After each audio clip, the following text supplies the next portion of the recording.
La Côte d'Ivoire en chiffres, un ouvrage de plus de 200 pages qui a valeur de carte d'identité pour l'économie ivoirienne. Rendu public ce mercredi, l'ouvrage, édité par la Direction générale de l'économie du ministère de l'économie et des finances, compte 6 parties et 26 chapitres et révèle le poids et l'évolution chiffrée de tous les secteurs d'activité en Côte d'Ivoire sur la période 2010-2015. C'est un document d'aide à la décision, c'est un document qui donne suffisamment d'informations sur tous les secteurs de la vie dans notre pays. Donc avec un document de ce type-là, vous convenez avec nous que nous jouons à fond dans la transparence et je voudrais donc vous dire que pour nous, la transparence est un élément essentiel dans la gestion de notre pays. Quand on n'a pas un outil pareil, ça devient la boule de cristal, ça devient le pilotage à vue. Et pour l'allocation optimale des ressources, en particulier pour le ministère du Budget, c'est un élément indispensable.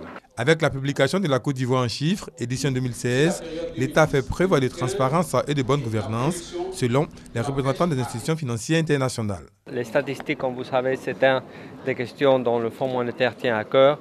Et évidemment, elles sont absolument nécessaires pour développer une bonne politique économique et aussi pour assurer une bonne coopération entre les différents partenaires au développement. Et le FMI se réjouit de cette publication. Ce que je salue, c'est la richesse de ce document parce que souvent, on focalise sur les aspects économiques et financiers.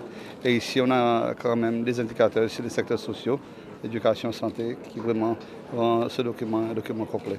Alors félicitations aux autorités. La Côte d'Ivoire en chiffres fait ainsi son retour après 9 ans de non-parution. La Direction générale de l'économie est déjà à pied d'œuvre pour la publication de l'édition en 2017. Ce sera en 2018.